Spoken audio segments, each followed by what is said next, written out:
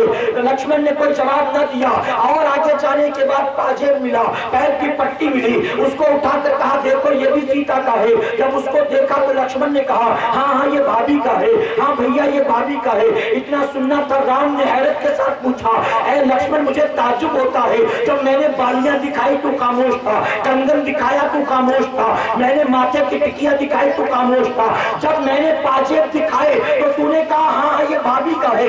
آخر پاجیب ہی کو تو پہچانتا ہے, کیا باقی زیور نہیں پہچانتا؟ تو جانتے اس وقت لکشمن نے کیا جواب دیا تھا؟ اس وقت لکشمن نے کہا تھا میرے بھائی ارے میں نے کبھی سیتا میاں کے چہرے کو نہ دیکھا ہی نہیں ہے, ہاتھ پیر کو دیکھا ہی, ہاتھ کو دیکھا ہی نہیں ہے. میری نظر جب بھی اٹھتی تھی میں صرف آپ کے پیروں کو دیکھا کرتا تھا, اس لیے میں نے پاجیب کو پہچان لیا, باقی میں کچھ بھی پہچانتا نہیں ہوں. یہ ہندوستان کی تاریخ ہے, ہندوستان کی سنسکرت ہے, یہ انڈین کلچر ہے کہ کل وہ مسلمان نہیں تھے, اگرچہ ہندو تھے, لیکن ان کا بھی حال یہ تھا کہ اپنی بھابھی کو اپنے ماں کی طرح سمجھا کرتے تھے, اپنے بھابھی کے چہرے کو کبھی نہیں دیکھتے تھے, اپنے بھابھی کے جسم کو کبھی نہیں دیکھتے تھے, دیکھتے تھے تو بھابھی کے پیروں کو دیکھا کرتے تھے. ان کی نظریں بھابھی کے پیروں پر ٹکی ہوتی تھی. لیکن آج حال کیا ہے؟ آج سیریل کے اندر معاذ اللہ دیور بھابھی کا افیئر دکھایا جاتا ہے. آج اخباروں میں ایسی خبریں آتی ہیں. اے سرکار مدینہ کے پیغمبروں, آج تو ہمارا کلچر اتنا برباد ہو گیا, اگر کوئی دیور بھابھی کا بلاکار کر لے یہ تعجب کی بات نہیں ہے. اسی ہندوستان میں کئی باپ ایسے ہیں آج جیل کی کالی کوٹری میں ہیں اور گناہ کیا ہے, انہوں نے اپنی بیٹیوں کا بلاکار کیا ہے, اپنی بیٹی کا بلاکار کیا. آخر وجہ کیا ہے؟ اے سرکار مدینہ کے پیغمبروں, اگر اسلام نے یہ سزا مقرر کی اگر کوئی ریپ کرے تو اسلام کا قانون یہ ہے شادی شدہ ہو تو اس کو سنگسار کر دو, یعنی سٹون تھروئنگ کے ذریعے اس کو اتنا مارو کہ وہ مر جائے. اگر ان میریڈ ہو, بیچلر ہو اور اس نے یہ کام کیا ہو تو اس کو 100 کوڑے لگاؤ, 100 کوڑے. لوگ کہتے ہیں کہ بڑی سخت سزا نہیں لگتی مولانا, بڑی سخت سزا, تھوڑی نرمی ہونی چاہیے. ارے ریپسٹ ہے سمجھ کر بہت بڑا گناہ کیا, لیکن سدھرنے کا موقع تو دینا چاہیے. اس کو شرمندگی ہے, گلٹی فیل ہو رہی ہے, اس کو سدھرنے کا موقع دینا چاہیے. ہم نے کہا اسلام نے جو سزا مقرر کر دی ہے اس کو کوئی بدل نہیں سکتا, اور ہم کو تو اسلام نے یہ بھی اتھارٹی نہیں دی ہے کہ جو اللہ اس کے رسول صلی اللہ علیہ وسلم کا بنایا قانون ہے اس میں تم اپنی عقل کے گھوڑے دوڑایا. ہم کو تو یہ پرمیشن بھی نہیں, اور جنہوں نے عقل کے گھوڑے دوڑائے ہم نے کہا یہ اسلام سے باہر ہو گئے, چاہے وہ سلمان رشدی ہو چاہے وہ تسلیمہ نسرین ہو. مسلمان کا نیم پلیٹ لے کر اسلام میں اپنی عقل کے گھوڑے دوڑانے لگے. ہم نے کہا یہ اسلام سے باہر ہو گئے. اس کی وجہ ہے کہ دنیا میں جتنے قانون ہیں, دنیا کے قانون کو دنیا کے انسان نے بنایا ہے. ہندوستان کے سنویدھان کو ڈاکٹر بابا صاحب امبیڈکر نے بنایا ہے, لیکن اسلام کا جو قانون ہے اس کو کسی دنیا دار نے نہیں بنایا ہے, اس کو ساری کائنات کے مالک و مختار نے بنایا. ڈاکٹر بابا صاحب امبیڈکر نے جب سنویدھان بنایا, انڈین لاز بنائے, تو دنیا بھر کے دوسرے لاز پر اسٹڈی کیا, سامنے رکھا, اور اس کے بعد انڈین لاز بنائے, اور کبھی کبھی وقت کے ساتھ اس کو بدل دیا گیا, کہیں کہیں پر نرمی کی گئی, کہیں کہیں پر رد کر دیا گیا. دنیا کے بنائے لوگوں کے قانون بدل سکتے ہیں, ان کے سامنے دنیا کے دوسرے قانون ہوتے ہیں. ہمارے دین کا قانون اس نے بنایا ہے جس کے سامنے دنیا کے دوسرے ملکوں کے قانون نہیں ہیں, جس کے سامنے قیامت تک آنے والے انسانوں کا حال موجود ہے. اسی اعتبار سے قانون بنایا. اسلام نے کہا چوری کرے کوئی ہاتھ کاٹ دے. لوگ کہتے بڑی سخت سزا نہیں لگتی مولانا, چوری کیا ہاتھ کاٹ دیا, آپ نے سدھرنے کا موقع تو دیتے.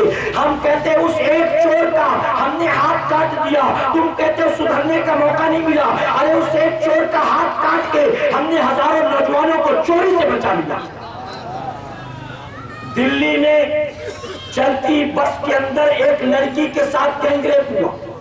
اس لڑکی کو ٹریٹمنٹ کے نام پر سنگاپور بھیج دیا گیا اور جو اس کے گناہگار تھے, مجرم تھے, سپریم کورٹ میں تاریخیں چل رہی تھی ان کی. سپریم کورٹ میں ابھی سزا آئی نہیں تھی, ابھی تاریخ چل رہی تھی, ابھی سوچ رہے تھے بہت بڑا جرم کیا, کیا سزا دی جائے. ابھی ڈسکشن ہو ہی رہا تھا, تقریباً 2 یا 2.5 مہینے گزرے ہوں گے. ایگزیکٹ ویسا ہی کیس بمبئی کے شکتی مل کمپاؤنڈ میں ہوا. ایک فارینر پریس رپورٹر کے ساتھ 5 لوگوں نے بلااتکار کیا, 5 لوگوں نے.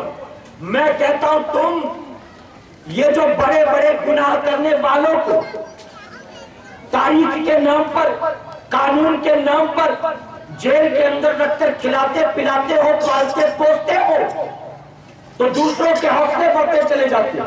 آدمی کہتا ہے کیا ہوگا, ایک مرڈر کروں تو بھی عمر قید ہے, 10 کروں تو بھی عمر قید ہے, تو کیوں ایک کروں گا تو پورے خاندان کا صفایا کر دوں گا. ہوتا ہے کہ نہیں ہوتا؟ یہی ہوتا ہے. اگر کوئی ایک ریپ کرے تو کیا سزا ہے اس کو, اگر کوئی 10 ریپ کرے تو کیا سزا ہے اس کی؟ سزا تو وہی ہے, سزا تو وہی ہے. میرے پیارے آقا کے پیغمبروں, میں نے کہا تم نے اس بچی کو علاج کے نام پر سنگاپور بھیجا, اس کے مجرموں کو تم نے جو ہے دلی کے سپریم کورٹ میں نہ بھیجا ہوتا, کاش سعودی عرب بھیج دیا ہوتا, 2-2.5-3 مہینہ نہیں لگتا, 1 ہفتے میں ان کا فیصلہ ہو جاتا. اور اگر ان ظالموں کی گردن سعودی عرب میں کاٹ دی جاتی تو شکتی میل کمپاؤنڈ میں وہ فارینر پریس رپورٹر زنا سے بچ جاتی, بلااتکار سے بچ جاتی. ہم نے کہا اسلامی لا اسی لیے اتنا سخت ہے, ایک آدمی کی گردن کاٹ دو, 10 بلااتکاری اپنے آپ کو خود روک لیں گے. اگر ہم نے کیا ہمارا بھی یہی انجام ہوگا, ہم نے کیا ہمارا بھی یہی انجام ہوگا. تو گویا ایک آدمی کو مارنے کے بعد ہزاروں آدمیوں کو گناہ سے روک لیا جاتا. میرے پیارے آقا کے پیغمبروں, مجرموں کے لیے جتنا نرم رخ اپناؤ گے اتنا ان کے حوصلے بڑھتے چلے جائیں گے. بتائیے ہے کہ نہیں؟ تو میں عرض کر رہا تھا, جبرن کیا تو بھی یہ ریپ ہے, خرید کر کسی کو لایا تو بھی ریپ ہے. میوچل انڈرسٹینڈنگ کی بنیاد کلاس میٹ ہے میری, گرل فرینڈ ہے میری, کلیگ ہے میری, پڑوسن ہے میری, اگر اس کے بعد بھی اس کے ساتھ کیا تو بھی یہ ریپ ہے. اگرچہ دونوں راضی تو بھی یہ ریپ ہی ہے. میرے پیارے آقا کے پیغمبروں, آخری بات عرض کروں گا, اجازت ہے آپ؟ اجازت ہے. اگر ہم میں آپ میں کوئی ایک بھی ایسا جو ڈرگ ایڈکٹ ہو, کوئی ایک بھی ایسا ہو جو شراب پیتا ہو, کوئی ایک بھی ایسا ہو جو براؤن شوگر کا استعمال کرتا ہو, کوئی ایک بھی ایسا ہو جو کویکس لیتا ہو یا وائٹنر سونگتا ہو, اسے چاہیے کہ آج کی اس محفل میں وہ سچے دل سے توبہ کر لے. ہرگز وہ یہ نہ کہے ہم کیسے چھوڑے 5 سال سے پی رہے ہیں, ہم کیسے چھوڑے 10 سال سے پی رہے ہیں. ارے قربان صحابہ کی عظمت پر, جانتے وہ عرب والے قوم تھے. عرب کی تاریخ میں آتا ہے کہ اس وقت جب ماں اپنے بچے کو دودھ پلا لیتی تھی تو دودھ پلانے کے بعد اس کے منہ میں 2-3 قطرے شراب کے ڈال دیتی تھی. یہ شراب پلا دوں اس کو, یہ نشے میں سو جائے گا, یہ نشے میں دودھ ہو کر پڑا رہے گا, میں اپنے گھر کے کام نپٹا لوں گی, اپنا کاروبار کر لوں گی. تو ان کی گھٹی میں شراب ملا ہوا تھا, ان کو ماں کی گود ہی سے شراب پلایا جاتا تھا. لیکن جب میرے آقا پر اللہ نے وحی نازل کی اور شراب کو حرام قرار دے دیا, آقا کے منادی نے مدینے کی گلیوں میں اعلان کر دیا, اے مدینے والو, آج سے شراب حرام ہے, آج سے شراب حرام ہے. اب کوئی ایکسکیوز نہیں تھا, ہم 10 سال سے پی رہے, تھوڑی مہلت دے دو, ہم 55 سے پی رہے, تھوڑا موقع دے دو, ہمارے گھر میں 20 لیٹر ہے, اس کو ختم ہو جانے کا انتظار کرو, ہمارے گھر میں اسٹور کر کے 50 لیٹر رکھا ہے, اس کو ختم ہو جانے دو. نہیں, کل تک حکم نہیں آیا تھا, وہ دھڑلے سے پیتے تھے, بچوں کو پلاتے تھے, لیکن جب حکم آ گیا تو قربان صحابہ پر انہوں نے اپنے گھروں سے نکالا ہے شراب کے ڈرم کو اور مدینے کی گلیوں میں پھینک دیا ہے, ہر برتن کو نکال کر پھینک دیا ہے. یہاں تک فرمایا گیا کہ جب حرمت کا حکم آیا ہے تو مدینے کی گلیوں میں شراب کی نہریں بہ نکلی ہیں, شراب کی نہریں بہ نکلی نکلی ہیں. اور اے مسلمانوں, انہوں نے صرف شراب نہیں پھینکا ہے بلکہ جن برتنوں میں شراب رکھتے تھے, جن برتنوں میں شراب پیتے تھے, وہ سارے برتن بھی پھینک دیے کہ اگر یہ برتن گھر کے اندر ہوگا تو ممکن ہے کبھی نہ کبھی ہمیں شراب کی یاد آئے گی, اس دور کی یاد آئے گی, اور ہو سکتا ہے پھر اس راستے پر چل پڑے. اب شراب کو حرام قرار دے دیا گیا, نہ ہمیں شراب چاہیے, نہ شراب میں استعمال برتن چاہیے. تم بھی اگر ٹھان لو, تم بھی اگر چاہ لو, ویل پاور مضبوط کرو, نہیں ہمیں نہیں پینا, نہ شراب پینا ہے, نہ گٹکا کھانا ہے, نہ سگریٹ پینا ہے, تو اے مسلمانوں طے کر لو. اگر یقیناً تمہارے اندر اللہ رب العزت حوصلہ پیدا فرمائے. میں اپنے غیر مسلم بھائیوں سے بھی کہوں گا, نیو ایئر ریزولوشن بناتے ہو نا, نیو ایئر ریزولوشن بناتے ہو, اور ساتھ مل کر 1 جنوری کو ہم اور آپ نیو ایئر ریزولوشن بنائیں. ہم کوئی وہ کام نہیں کریں گے جس کام میں کوئی فائدہ نہیں, کوئی فائدہ نہیں. ایک آدمی جو گٹکا کھانے کا عادی ہوتا ہے, جو سوکھا کھانے کا عادی ہوتا ہے, جو مسیری کرنے کا عادی ہوتا ہے, جو سگریٹ پینے کا عادی ہوتا ہے, میں نے آپ کو بتایا نا, وہ پیشاب پیخانہ بھی بنا ان چیزوں کے نہیں کر پاتا, نہیں کر پاتا. جب تک صبح سگریٹ نہیں پیے گا اس کا پیٹ ہی صاف نہیں ہوتا, جب تک گٹکا نہیں کھائے گا اس سے محنت کا کام ہی نہیں ہوتا ہے, کام ہی نہیں ہوتا ہے. کہیں آگ لگ گئی ہے, لوگ بھاگ رہے آگ بجھانے, اور وہ دوڑا ہے پان کی دکان ڈھونڈنے کے لیے کہ میں جب تک ایک پوری کھانی لوں گا میں آگ بجھا ہی نہیں پاؤں گا. وہ دوڑا پان والے کی دکان ڈھونڈ. اے سرکار مدینہ کے پیغمبر, نکالو یہ ساری چیزیں جو ہیں ہمارے لیے فائدے مند نہیں, نقصان دہ ہیں ساری چیزیں. ایک بات اور کہوں گا, آج ریسیشن کو لے کر پریشان, مہنگائی کو لے کر پریشان, بہت سارے این جی اوز نے کہا اگر تم چاہتے ہو انڈین منی کی ویلیو بڑھے اور ہمارا پیسہ ڈالرز کے مقابلے میں اس کی ویلیو بڑھ جائے, تو ہمیں چاہیے, ہم انڈینز کو چاہیے کہ ہم انڈین پروڈکٹس کو اپنانے کی کوشش کریں. انڈین پروڈکٹس, آپ زیادہ سے زیادہ اپنے ملک میں بنے پروڈکٹس کا استعمال کرو, اپنے ملک کا پیسہ اپنے ملک میں رکھو. اے مسلمانوں, پیپسی نہیں پیو گے تو موت نہیں آئے گی. دیکھ لو ایکسپیریمنٹ کر کے, دیکھ لو ریسرچ کر کے. ضروری نہیں کہ روزانہ لفظ سے نہاؤ تبھی جسم سے خوشبو آئے. انڈین کمپنی ہماری گودریج بڑے اچھے اچھے پروڈکٹ بنایا کرتی ہے, بڑے اچھے اچھے. میں پبلسٹی نہیں کر رہا, میرا صرف کہنا یہ ہے کہ جو صدیوں پہلے گاندھی جی نے کہا تھا اسی کی طرف آؤ پلٹ چلیں. گاندھی جی نے کہا سودیشی اپناؤ, سودیشی اپناؤ. ہم بھی کہتے ہیں اگر تم چاہتے ہو منی کرائسس دور ہو, ہمارے مارکیٹ میں پیسے کی ویلیو ڈالر کے مقابلے میں آ جائے, تو ہمیں بھی آج گاندھی جی کی اس بات پر عمل کرتے ہوئے سودیشی اپنائیں گے انشاءاللہ. ہر کوئی کوشش کرے, مسلمان کے ساتھ غیر مسلم بھی کوشش کرے. میں کوئی پروڈکٹ بیچنے نہیں آیا, میں ہندوستانی ہوں, میں بارہا کہتا ہوں مجھے فخر ہے کہ میں مسلمان ہوں, مجھے فخر ہے, اور مجھے اس بات پر بھی ناز ہے کہ میں امریکہ لندن میں پیدا نہیں ہوا بلکہ میں ہندوستان میں پیدا ہوا, ہندوستان میں. اے مسلمانوں, دبئی کہلاتے اسلامک کنٹری, اسلامک کنٹری.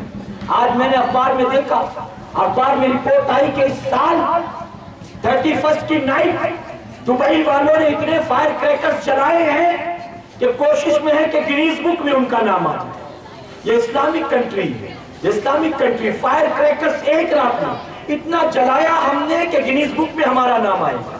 ارے دبئی والے بنتے اسلامک کنٹری, اور وہ 31 آنے سے پہلے پبلسٹی شروع کر دیتے, آپ آؤ 31 دبئی میں مناؤ, ہم نے آپ کی خاطر زنا کے بازار سجائے, ہم نے آپ کی خاطر باہر سے فارنر لڑکیاں منگایا ہے, ہم نے آپ کی خاطر فلاں فلم سٹار کا شو رکھا ہے, ہم نے فلاں ڈسکو کے اندر فلاں شو آرگنائز کیا ہے, آپ ہمارے یہاں آئیں, ہم 25,000 میں کپل کو 24 آورز کے لیے وہ جو ہے ریسٹورنٹ پرووائڈ کریں گے, ہم روم پرووائڈ کریں گے, ہم ایک کپل کو 25,000 میں انلمیٹڈ اور فوڈ پرووائڈ کرنے, انلمیٹڈ ڈرنک اور فوڈ پرووائڈ کرنے والے ہیں. آؤ آؤ ہمارے پاس آؤ, ہمارے پاس آؤ. اے مسلمانوں, آج دنیا